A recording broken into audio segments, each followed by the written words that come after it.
Okay, so we're speaking to Eddie House, longtime NBA veteran, who is now enjoying his time in Arizona, from what I hear. And he played for the Boston Celtics, the 2008 champions. And my first question, and a lot of these questions, Eddie, came from Celtics fans for the website we write for CelticsLife. So the first question naturally comes from me, and is, having played for both Boston and Miami during their peak, how do you compare to Miami's approach to the game of basketball compared to how the Celtics Big Four approach the game?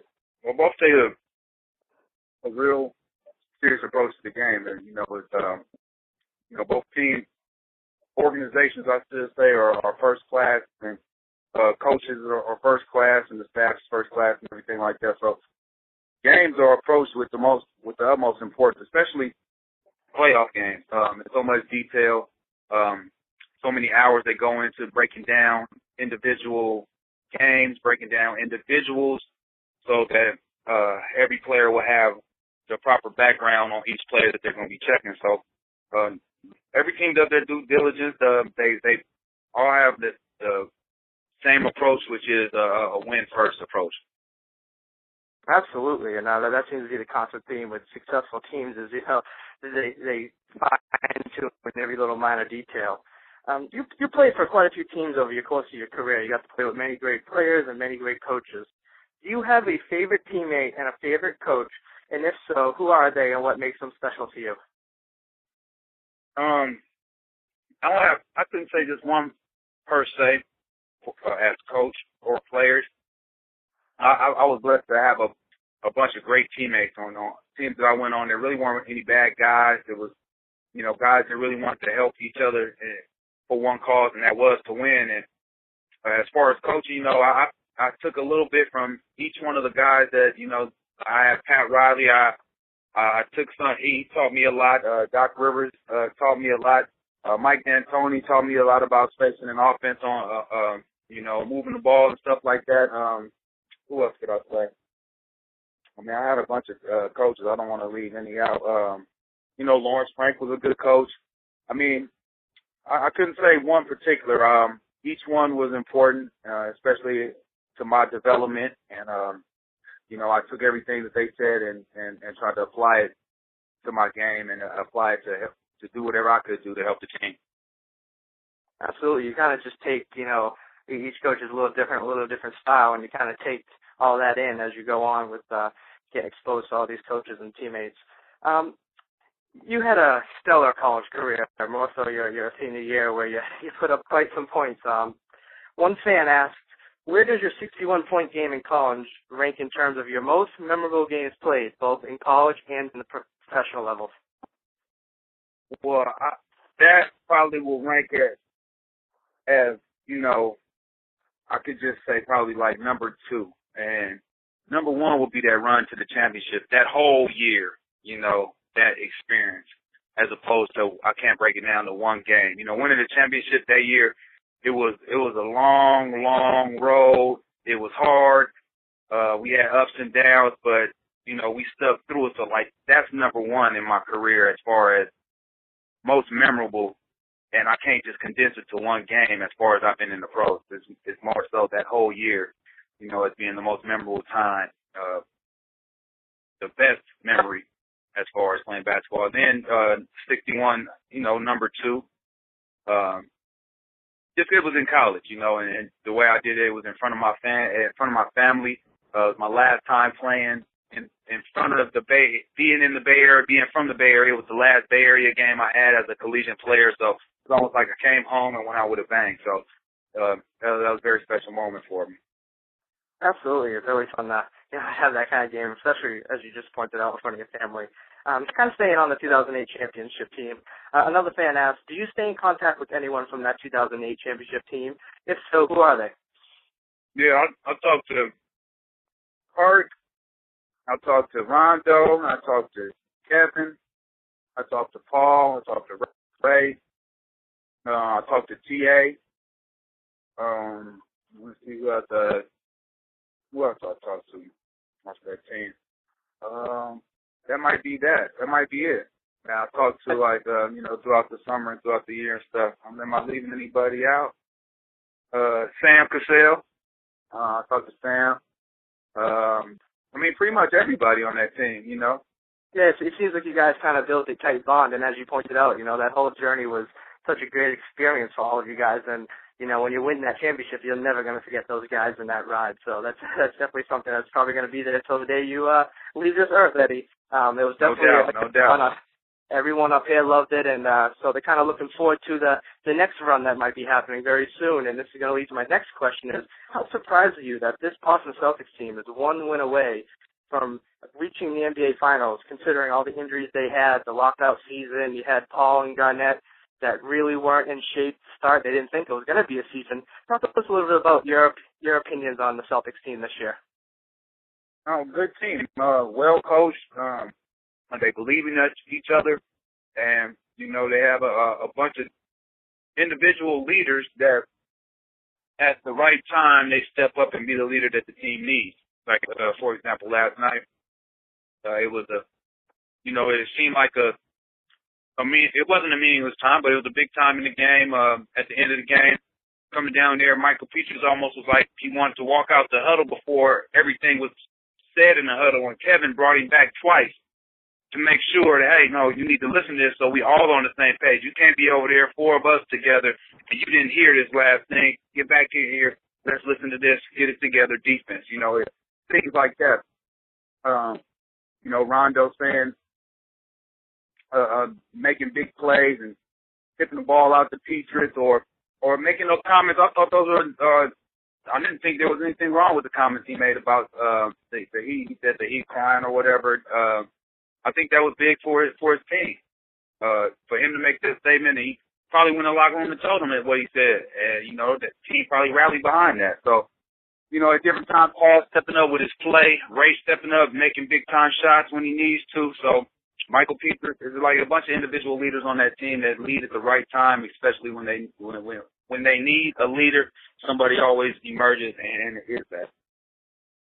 Well, you're absolutely right there, and that's why, you don't get this insight from NBA writers. You get it from people who actually play the game, and, me being a writer, I would never thought to look at the huddle during timeouts and notice that Petras seemed disinterested at times and, was kind of ready to get back out there, and as you pointed out... I wouldn't say he was disinterested. I think he thought that it was over. Like, okay, we said, no, I'm going to get back out on the court right now.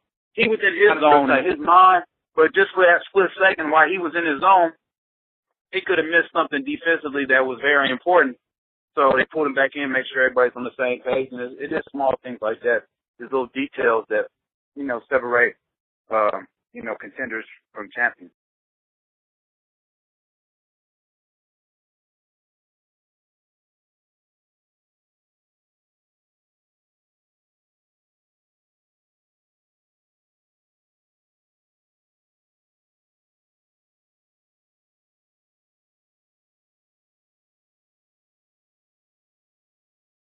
Absolutely, and then also as you pointed out with Rondo's comments, I agree with you. I saw nothing wrong with it.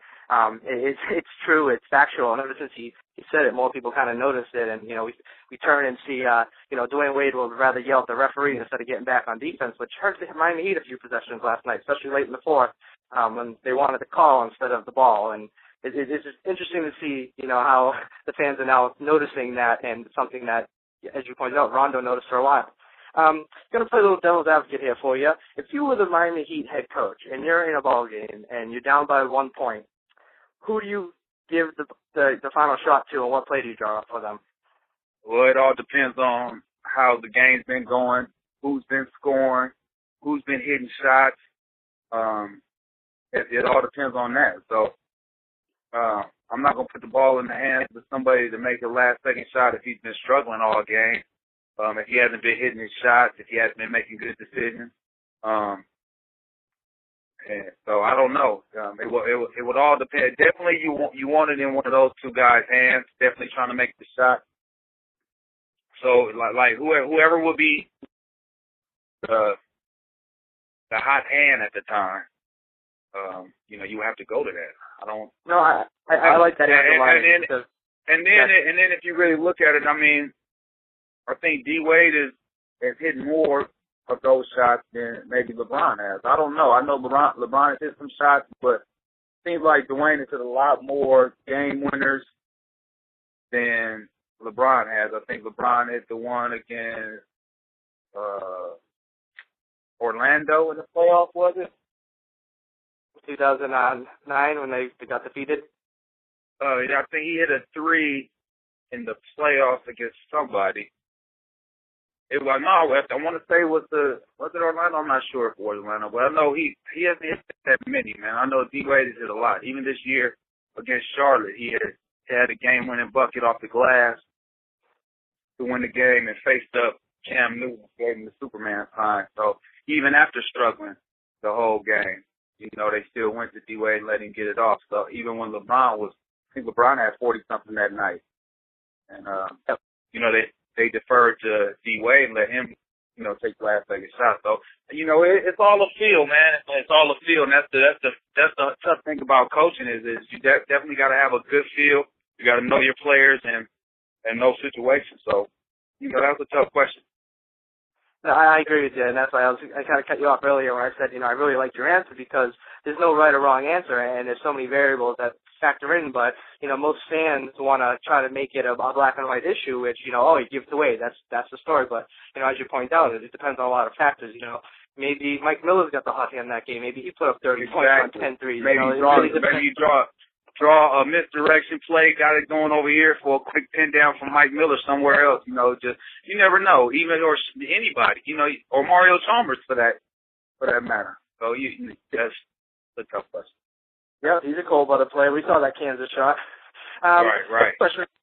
Next question for you is this is kind of a two-part question, but which team has surprised you the most in a good way this postseason, and which team has shocked you in a disappointing way this season in the postseason? Team that shocked me.